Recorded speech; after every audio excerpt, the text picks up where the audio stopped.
Greywater Gardens lives up to its name, I thought, as I made my way up the damp concrete slabs bridging across the stagnant pond.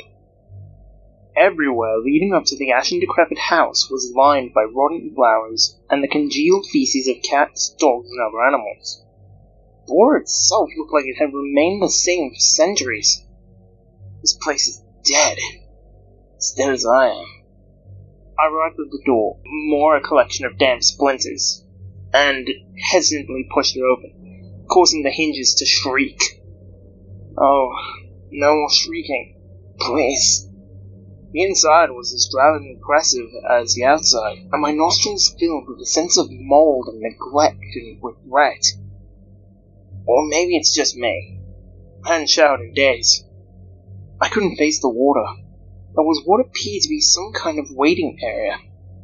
3 or 4 old wicker chairs and one of those "please be seated" signs you would find in a posh restaurant.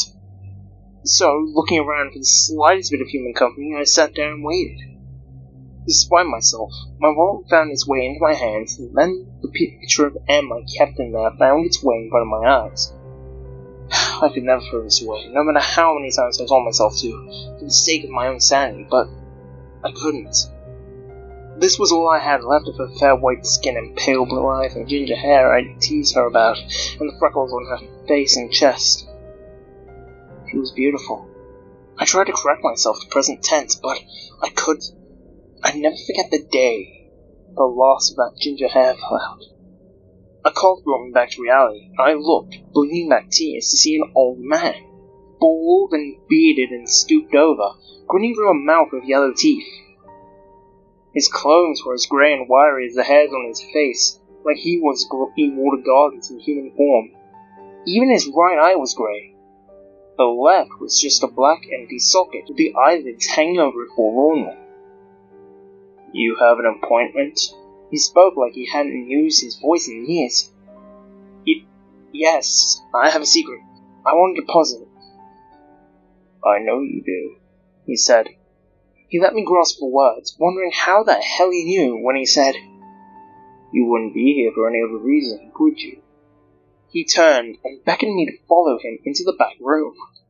I gazed at the picture of M one last time. I love you.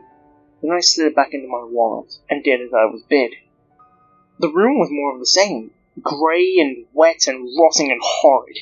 The only remarkable feature was the huge hefty ledger on an antique wooden table next to a plain steel chalice, and in the middle of the room was a concrete pool, only a few feet across, filled with the same stagnant grey water from the ponds outside. The old man opened the ledger. You wish to deposit a secret? He asked, perhaps as a formality. Or maybe he's playing with me. Yes, I said.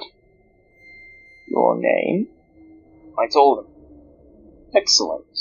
Then let's begin. He picked up the chalice and moved to the pool.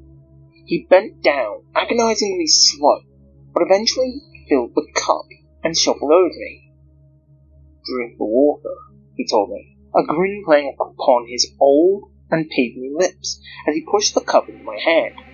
The water was empty, and your secret was replaced with water. No man can discern its murky depths. His smile was now so wide I thought his face might crack open. But once I have taken custody of your secret, you can never reveal it. No one will ever know, but there will be no confidence or confession to ask for redemption. Are you sure this is the path you wish to take? I am. I didn't even hesitate.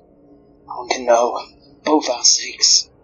The old man shrugged and took a step back. I raised the cold steel to my face, but before I could drink, curiosity grasped me. Why do you take other people's secrets? In the world of the blind, he laughed, raspy and throaty, and tapped at his missing eye. The man with one eye is king. And I knew exactly what he meant.